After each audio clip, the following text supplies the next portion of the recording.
Good morning everyone. So ako ang topic is ang chapter 2, which is the Bill of Rights for Agricultural Labor.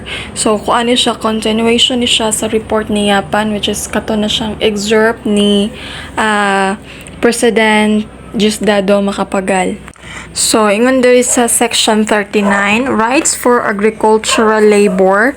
It enables to farm workers to enjoy the same rights and opportunities in life as industrial workers. They shall enjoy the following. So, mo ni siya ang mga rights or mga kanang mga opportunities nga gihatag sa gobyerno para sa mga farmers, and ang mga followings nga pwede nila ma-enjoy rights, which is the right to self-organization, right to engage in concerted activities, right to minimum wage, right to work not more than 8 hours, then right to claim for damages for death or injuries sustained while at works, then right to compensation for personal injuries, death or illness, and lastly right against suspension or layoff. So unsa di ay but pasabot aning right to self-organization or kanang ang section 40. So kani siya nga right is naghatag og katungod sa mga trabahante lakip ng mga agricultural laborers nga mahimo o maghimo or kanang moapil sila sa mga asosasyon or organization nga nagpresent sa ila ang kaugalingong interest bitaw or kaayuhan sa trabaho. Kini nga section di ay is nagpamatuod sa ilang kanang right nga maghiusa o mubarog batok sa dili patas nga kahimtang sa trabaho. So, kani pong right to engage in concerted activities or ang section 40, the word converted activities, this means nga kanang coordinating or hiniusang aksyon nga gihimo sa grupo sa mga trabahante alang sa usa ka tumong nga kalabutan sa ilang kondisyon sa trabaho. This section gives right to those workers to give action to their issue or reklamo. So magbuhat sila mga organization gihapon, mag-engage sila kung sa ang mga activities nga ma-defend nila ang ang trabaho bitaw nga dapat diliin ani, dapat fair. So naa sila right nga mo voice out the word freedom of speech. Yes, freedom of speech. So, unsa pod ning right to minimum wage? So, kaning right to minimum wage is katungod ni siya sa mga trabahante, especially sa mga kanang kasagaran sa opisina or kasama itabo ni siya sa mga sa opisina. So nagpasabot ni nga hatagan og saktong sahod ang mga trabahante nga dili mo sobra sa or muubos ilang sweldo maong gihamtang kini nga balaod. So naa sila right nga kung unsa jud ang minimum nga sweldo nila is dapat dili siya mobaba. For example, ibutan nato 20k a month. So dili jud ka mukuan sa 20k kay utangon sa ang katunga. No, dili pwede. Nagtrabaho sila tapos imo arang utangon. Di pwede yon. So that is the right to minimum wage. Pwede ka mo voice out or mo reklamo whatsoever sa anang company. So unsa pod ang bot pasabot aning right to work not more than 8 hours. So very clear and demure, very clear gihapon siya no, according sa section 43, which is right to work not more than 8 hours. So kani siya nga kuan trabaho is this right is to protect the workers pinaagi sa paglimita sa gidugayon sa ilang trabahoan ngadto sa 8 hours sa usa ka adlaw.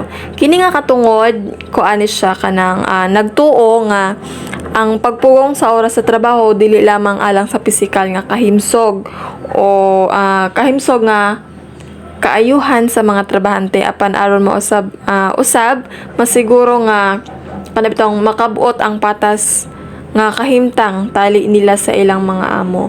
So kaning right to work not more than 8 hours is bura siya og dili siya bura. Dapat dili if 8 hours lang 8 hours lang jud a day ang imong trabaho.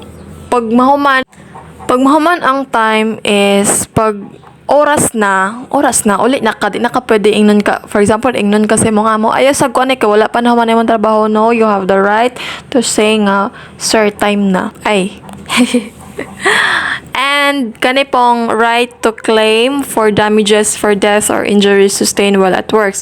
So kani siya nga right is naani siya kanang for example ang imo ang ikaw is kuan is na disgrasya or nasamad or kanang namatay or namatyan anang nga company or unsa ba ka nga damages nga sa imo ang kaugalingon is naa kay right para mongayo og sustento sa napaborsan kanang burang mga dili siya bura mangayo pwede ka man mangayo sa ila og kanang bayad bitaw or bayad sa hospital kung unsa nga damage sa imo silang mosagot basta connected nga kana nga damage is nagika na siya hinungdan niya is nagtrabaho ka na gisugo or ka na nabundakan ka og computer. So mo na siya nga right na kay right nga mangayo og kuan tabang sa ila nga sila mosagot ana nga mga expenses sa imo sa hospital. Ganing 45 section 45 right to compensation for personal injuries, death or illnesses same as sa 44. Pwede jud ka mangayo ba na jud kay right na jud kay katungod nga mangayo og attention charot mangayo og attention mangayo ka og kanang financial support kung unsa ang na-damage sa imo kung unsa ang mga kuan mga baryonon ang company mo bayad ana. And kaning section 46 pod is right against suspension or layoff. So kani siya nga right is it is all about pod sa mga trabahante bitaw nga gipapahawa sila sa ilang trabaho without any valid reason or mga legal basis bitaw nga pahawaon lang ka kay dili gusto ang imo ang manager sa imo kay gwapa kay ka ay dayon or kadang inggitera siya, very hardworking ka, tapos siya kay dili siya mapukuan sa iya ang amo. So there's a possibility nga ma-promote ka. So dili gusto anang kuan din. Gusto niya nga i-fire ka. So na kay right to voice out nganong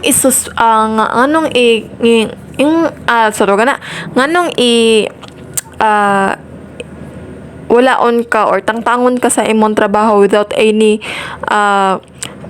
valid reason nga wala ka kasala nagamping kay ka tapos sila gusto lang sila mukuan mga papansin. So nakay right nga mukuan mo voice out nakay right nga mo reklamo sa ila. And that is the section 46. Okay, let's proceed to kanang sa Presidential Decree number 27 October 21, 1972. So, kanisa, Ferdinand Marcos, through his proclamation number 1081, signed on September 21, 1972, declared martial law all over the country and assumed all powers of government. So, nganong nagpahamtang og kanang martial law sa tibuok nasod sa Pilipinas si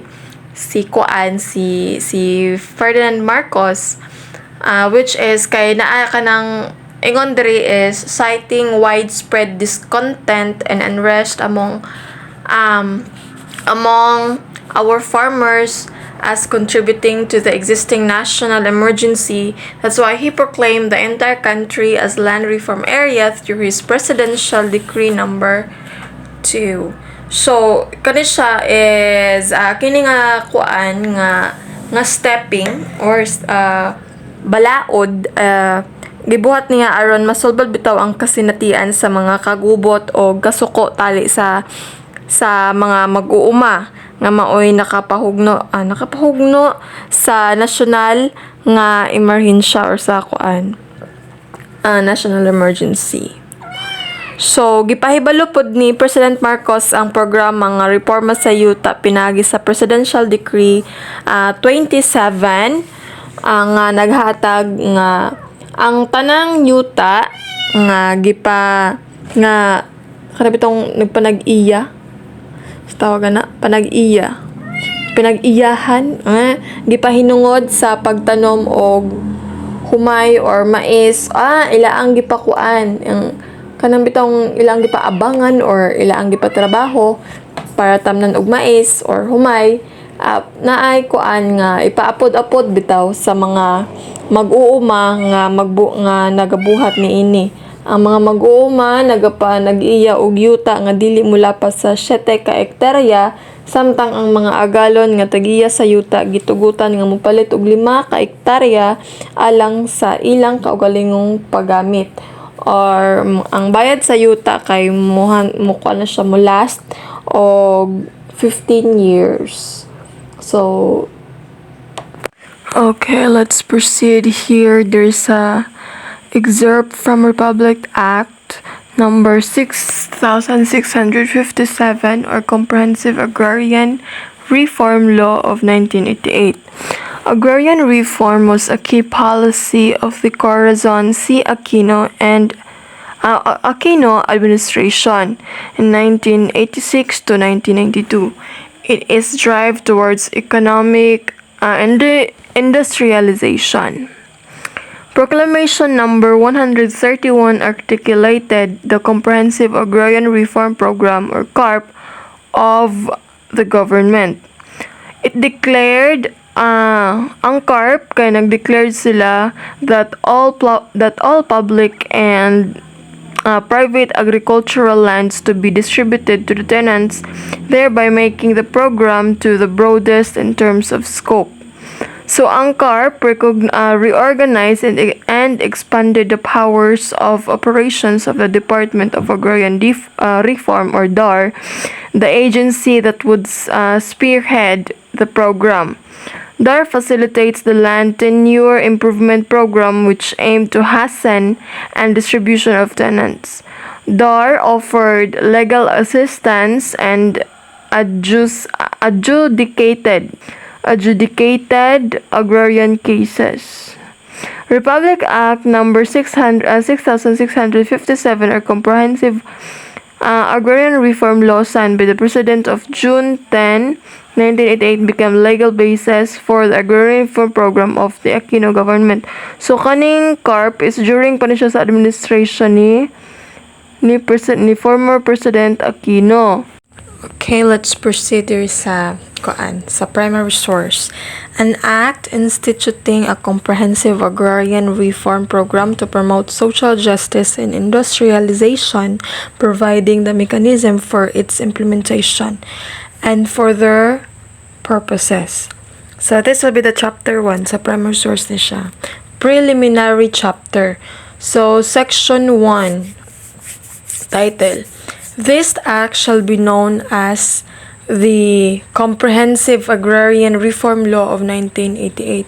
So, gitawag ang CARP or CARP. Lagi CARP nga law as a Comprehensive Agrarian Reform Law of 1988. So, Declaration of Principles and Policies. So, the Declaration of Principles and Policies of Comprehensive Agrarian Reform Law of 1988 underscores the government's commitment to promoting social justice, equitable land distribution, and rural development.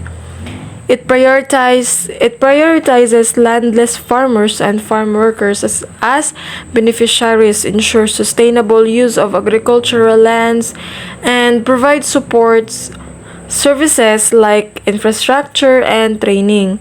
And the law seeks to balance the rights of landowners and beneficiaries while integrating agrarian reform into the country's economic growth and rural industrialization efforts.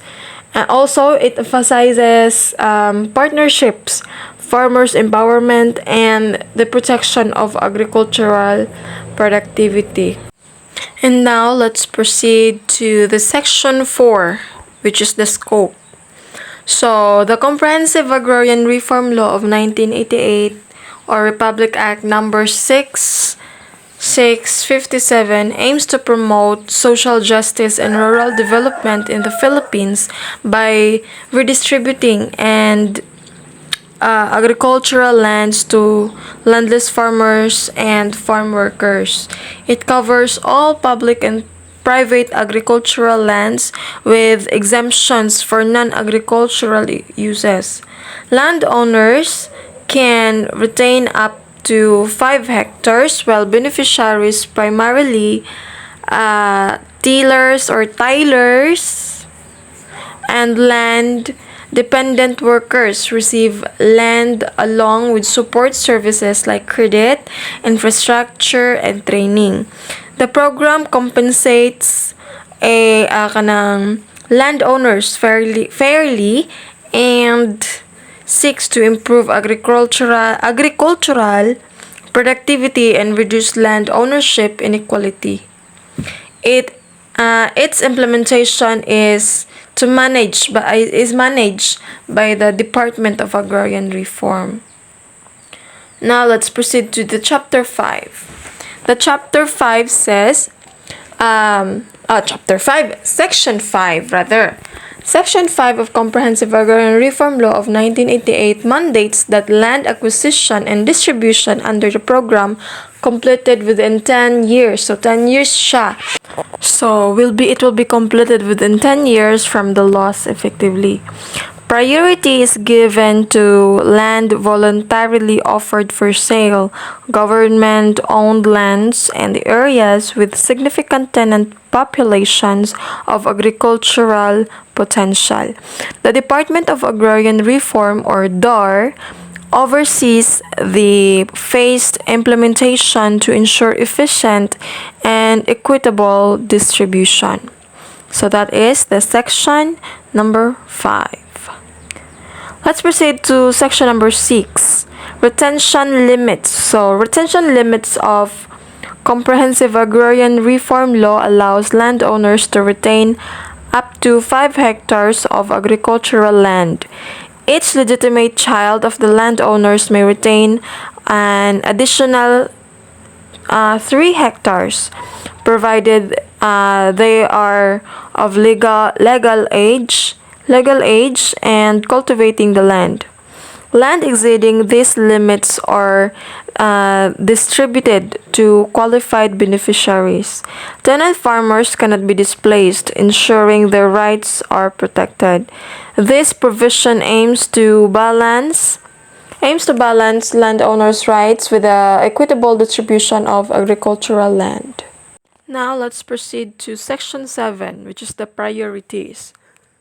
Priorities of the Comprehensive Agrarian Reform Law of 1988. The distribution of agricultural lands as follows, like larger states over 50 hectares are covered first, followed by land between 24 and 50 hectares, and then smaller land holdings. Priority is also given to lands with tenants, idle or abandoned lands, and those voluntarily offered for sale. This ensures the program addresses the most urgent needs for equitable land distribution and agricultural productivity in an orderly manner. Now let's proceed to the section 8 of the Comprehensive Agrarian Reform Law of 1988 prohibits the multinational corporations from multinational corporations from owning agricultural lands subjects to agrarian reform. So, prohibits or ginabawal nila. It aims to prevent foreign companies from acquiring lands that should be distributed to landless Filipino farmers, ensuring the benefits of agrarian reform remain with local local agricultural workers, while MNCs can lease agricultural lands under certain conditions. The law safeguards again their control over land intended for distribution and local development. So let's proceed to Section 9, which is ang ancestral land. Comprehensive Agrarian Reform Law of 1988 recognizes and protects the ancestral lands rights for indigenous people. It excludes ancestral lands from the Agrarian Reform Program unless voluntarily offered for redistribution.